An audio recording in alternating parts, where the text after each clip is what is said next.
Today we're looking at the air war on the Western Front from 1915 to 1916, starting with the infamous Fokker Scourge.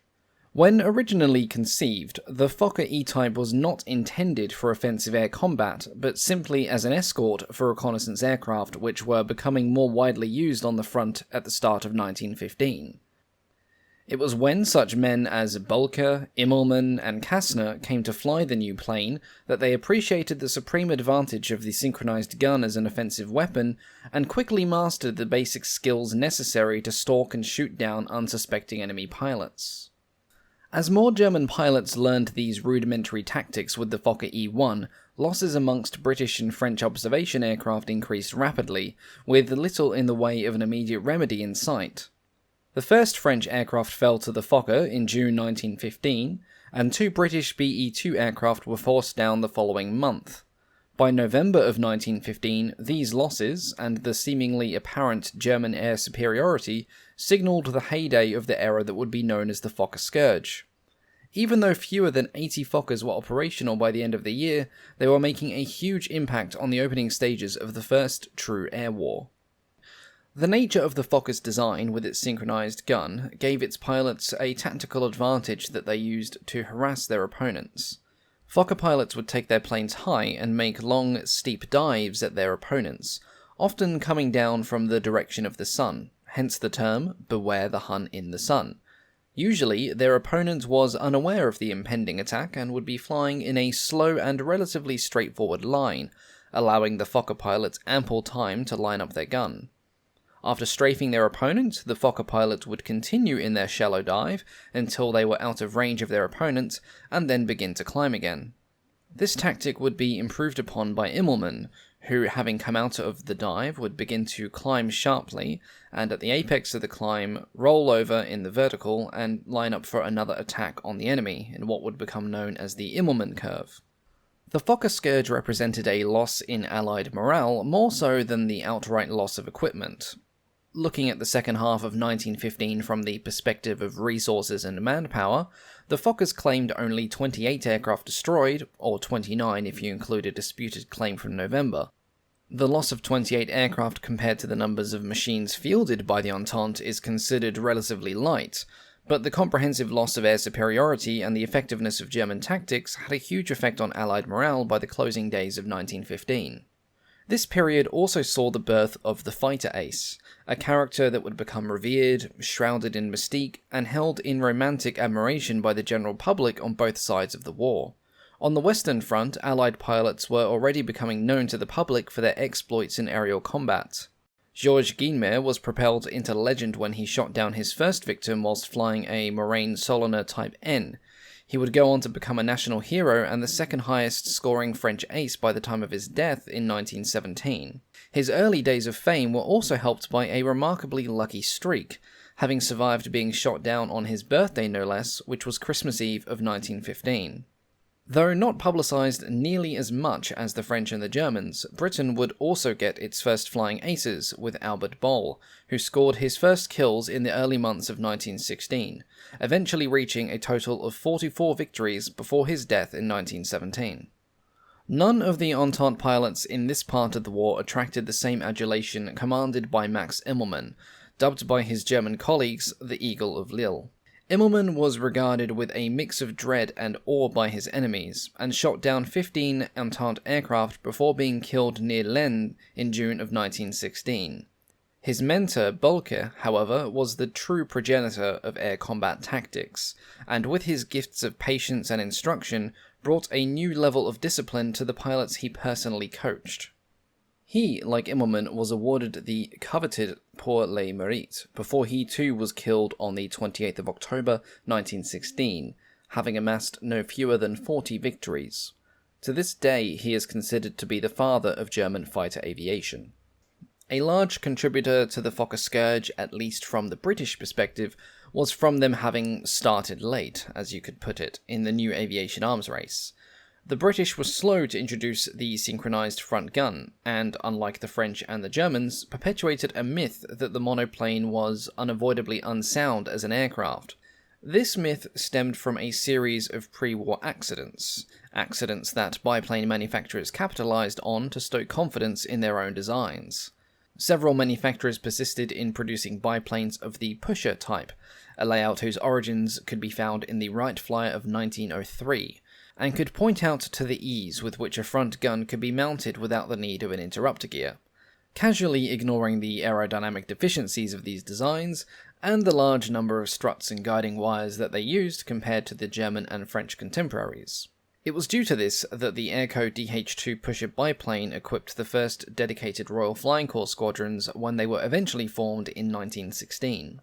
Until then, the mainstay of the Royal Flying Corps was the slow and all-too-stable BE-2C. Losses amongst this aircraft reached alarming proportions during the latter half of 1915, for this type of aircraft was a veritable forest of struts and wires, only managed modest performance when it was unarmed, and that performance then degraded significantly when the Flying Corps attempted to arm the BE-2. In fact, the aircraft's performance in combat was so bad that pilots gave it the nickname Fokker fodder. The other main aircraft of the Royal Flying Corps, the FE-2B, fared not much better, and in truth, both aircraft were considered 2 years out of date when they encountered the Fokkers in 1915. This was in part due to a large amount of infighting in the British aviation industry, and where the Royal Aircraft Factory at Farnborough should have provided guidance and leadership, there was little but acrimony and jealousy, and this itself was compounded by inter-service rivalry for aircraft contracts. The end of the Fokker Scourge was eventually brought about by two things. One, the arrival of newer, more advanced aircraft fielded by the French and the British, and two, the formation of dedicated fighter squadrons in the Entente. The Sopwith Aviation Company finally provided a remedy to the inadequacies of the Royal Flying Corps with the new Sopwith Pup, Britain's first dedicated fighter with a synchronised forward-facing gun. The first aircraft arrived in February of 1916, and although they would not appear in large numbers until later that year, it at least gave the Royal Flying Corps a somewhat potent aircraft to fly up alongside the French Nieuport 11s that were doing the bulk of the fighting in early 1916. The prolonged Battle of Verdun started in late February of that year. Inevitably, the increasing dependence on aircraft for artillery spotting by both sides led to frequent air combats between opposing Fokkers, Halberstadts, Nieuports, and DH-2s, not to mention the widespread destruction of poorly armed reconnaissance aircraft. Prior to and during the Battle of Verdun, squadrons operated a variety of different types of aircraft to accomplish specifically assigned tasks, with dedicated fighters being distributed piecemeal. This type of organisation was common of the time and adopted by all major powers of the war.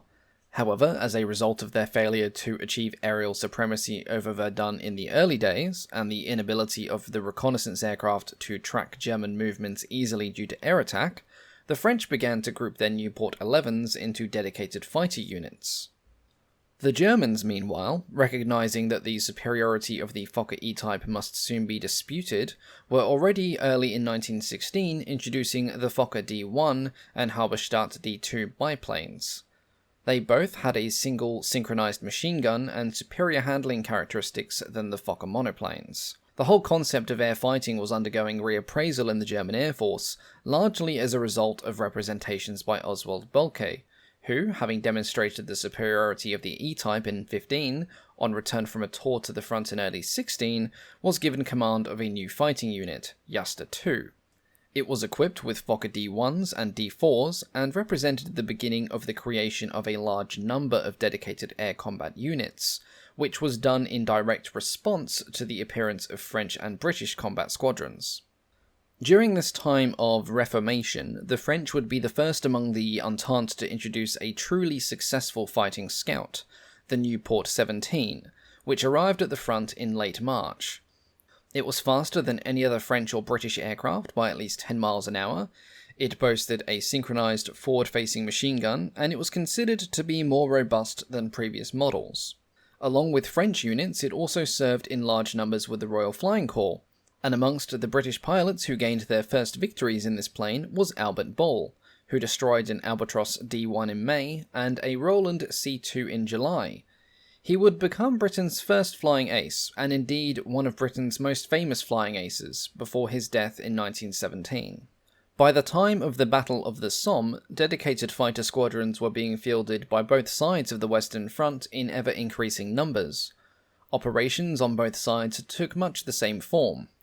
A single observation aircraft would be sent to cover a closely defined section of the front line.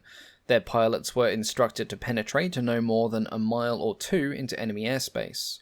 They would occasionally be escorted by a flight of fighting scouts, but more often a flight or even a whole squadron would patrol within sight of the reconnaissance aircraft, their pilots keeping a sharp eye out for the enemy. Both sides also made some use of decoy aircraft, in the hopes of luring out the defending scouts from their helpless observation planes, after which the real attack would of course come. Late 1915 and the duration of 1916 also saw advancements in the application of bombing by both sides. The first extended campaigns of strategic bombing were carried out against England by the German Empire's fleet of airships. In 1915, they were the only aircraft that had both the range and the endurance to bomb targets of such range from their bases. Zeppelin raids had mixed success though. They had superior range and altitude capabilities over their opponents, being almost untouchable throughout all of 1915 due to their high cruising altitude, but their size, susceptibility to strong winds, and their enthusiasm for catching fire were all extreme detriments, and the German army discontinued their use in 1916. The Navy would continue to use airships for various uses, including bombing throughout the length of the war, but 1916 saw the most extensive use of Zeppelins during the conflict. Successive damaging attacks, especially against London, caused public outcry and government embarrassment, but the attrition rates of Zeppelin missions proved to ultimately be unsustainable. The biggest impact they had, much like the Fokker Scourge, was that on morale. The British and the French were also undertaking their own strategic bombing campaigns, however they would not fully pick up speed until 1917. The French were more reluctant about bombing than the British, and this was for two reasons. One, they didn't like the idea of bombing German positions in French territory, because bombing accuracy was relatively poor and undamaged French buildings and infrastructure may be destroyed accidentally. 2. They were concerned about German bombing retaliation as major French cities were in range of conventional German aircraft, unlike British cities which could only be reached by airship. Britain had commenced bombing raids since 1914, with the Royal Naval Air Service performing the first bombing raid on the 22nd of September 1914 against Zeppelin bases in Düsseldorf. But for the most part of the first 2 years of the war, they had nothing better than the Royal Aircraft Factory's BE-2s to use in the raids, and these raids were mostly done on an ad hoc basis. Major Hugh Trenchard would be the first to advocate for sustained strategic bombing attacks, and when he assumed command of the Royal Flying Corps in France in 1915, the first dedicated bomber squadrons were established. During 1916, there was a lot of heated debate within the Royal Flying Corps about the effectiveness and practicability of strategic heavy bombers. Prototypes were ordered and then scrapped by various manufacturers, and there was no small amount of interdepartmental swearing, mostly by Trenchard, but eventually the first prototype heavy bomber took to the skies in December of 1915, and it would go on to become the famous Handley Page Type O, an aircraft that will get its own video in the future. The heavy bomber made its first appearance in late 1916, the first units being deployed with the Royal Naval Air Service, but they would not see any major action until the following year. It was in September of 1916 that German air superiority in the skies over the Western Front was finally ended. The arrival of the Sopwith Pup and the Nieuport 17, combined with the formation of dedicated fighter squadrons, finally put the advantage back to the British and the French. In no small part was this thanks to the aircraft's ease of use. Neither the Pup nor the Nieuport were extremely radical in their design, but they were steady and very maneuverable and proved very easy to learn. At the end of 1916, they were also the two most maneuverable aircraft in the sky, able to outfly any German aircraft currently fielded. It was an advantage that the Allies were to enjoy only briefly, as once again they failed to exploit their advantage with due diligence in the opening months of 1917. Despite the arrival of dedicated fighter squadrons, the time from late 1915 through to the end of 1916 was often called the era of the Lone Stalker, and it is where many aces first earned their reputation. Albert Boll in his Nieuport proved to be a deadly opponent, earning over 3/4 of his 44 kills between May and December of 1916. James McCudden, another British ace, would earn the first of his 57 victories in September. The Frenchman, Charles Nungesser, had destroyed 20 aircraft by the end of 1916, this despite suffering serious pain from unhealed wounds. In August, another Frenchman, René Fonck, would score his first kill, and he would go on to become the highest scoring ace in the Entente. In the German Air Force, Immelmann and Boelcke, the pride of their ranks, would both be lost by the conclusion of the year, and a cause of great national mourning.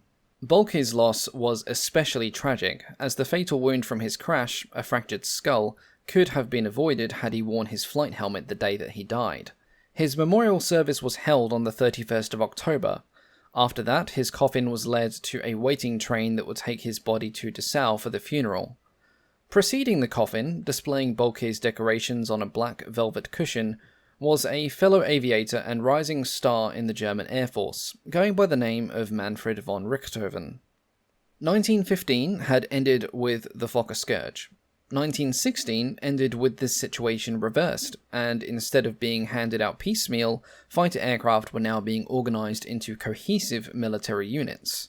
The early years of the war represented what could best be described as the growing pains of the major air forces in the conflict, including ones on the eastern fronts that will be covered in other videos.